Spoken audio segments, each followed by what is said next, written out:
Greetings, YouTube. I apologize about the fan noise here, but it's 8:30 in the morning where I am, and it's already 88 degrees in my office. It's going to hit 100 today. It's going to be a long, miserable day. Um, Today I'm going to review the latest nonfiction book I have read. In fact, I finished reading it at 5 a.m. this morning. The Transformation of American Religion, How We Actually Live Our Faith by Alan Wolfe. Author of One Nation After All. I haven't read that particular book. Now, this isn't a huge book. It's fairly dense reading. And I think I could actually sum it up in one line. And that line would be, practitioners of organized religion are often hypocrites. How they say they live their faith is a whole lot different than how they actually live their faith. Now, he makes some very valid points in the book, that every single religion that has ever landed on these shores has been changed by American individualism. That drive to be the individual has transformed Christianity, Judaism, Islam, Buddhism. Every faith that's landed here has been affected by it.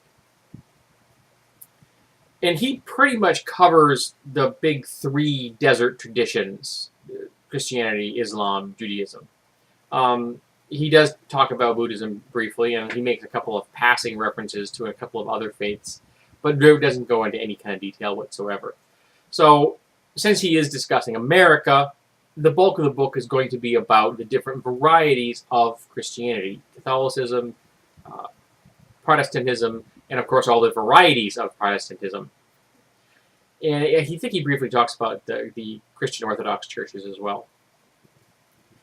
And what I found fascinating about it is that a lot of the worshipers, the believers in these faiths, have a narrative that they present to the world. They say, this is our faith.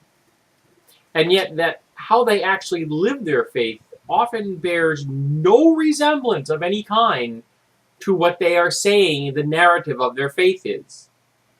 For example, part of the narrative of the Catholicism is that Catholics do not use birth control. Okay? The stereotypical Catholic family is supposed to have 12 kids. Now, how many families do you know in America, Catholic families, actually have 12 kids? I know one. And that was the last kid was born back in like 80 or 82. So that's from an older generation. How many of them today have that many kids? I'm sure you're going to see there's surprisingly few of them.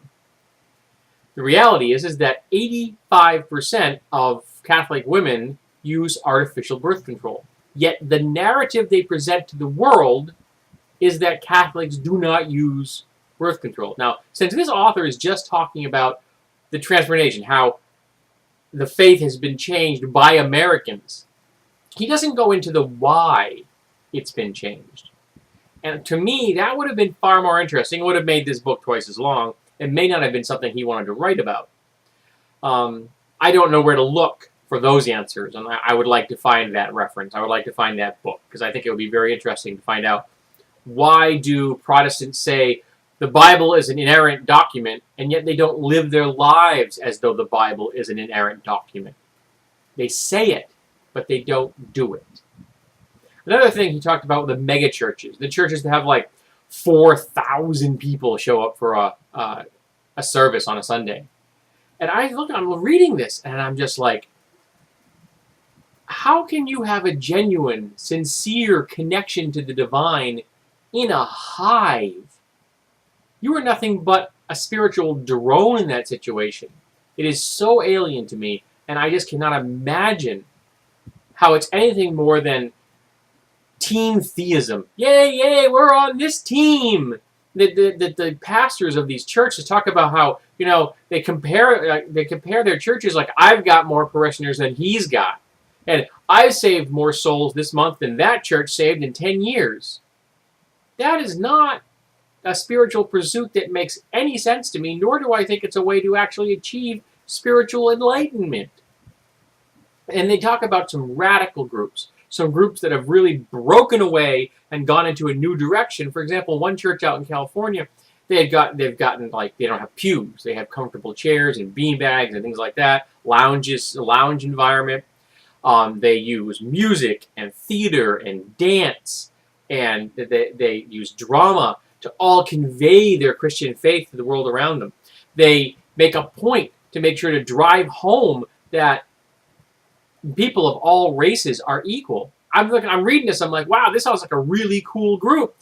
And then they talk about the fact that the church in question has absolutely no equality of the genders. Women are designated to a submissive role. They have no leadership positions, no equality, and the church has an openly and, I would almost say, arrogant message of homophobia.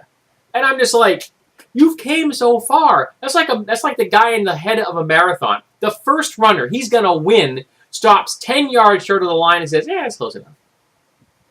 You were so close to being truly open and equitable, and then you stop short of that. Why?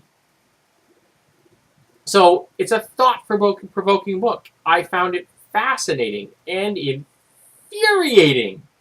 And it just, to me, hammered home the fact that American individualism needs to keep going. Because as far as I'm concerned, if there are 7 billion people on the planet, there need to be 7 billion theists. No churches, no priests, no holy books. All of us would be the unchurched. To me, that is the healthiest environment you can possibly have. Because in the meantime, all those organized religions are doing is putting butts in the seats and monies in their coffer. That doesn't sound like spiritual enlightenment to me. So if this is a topic that you're interested in, I recommend this book. I don't know if it's going to infuriate you as much as it did me, but at least you won't be bored.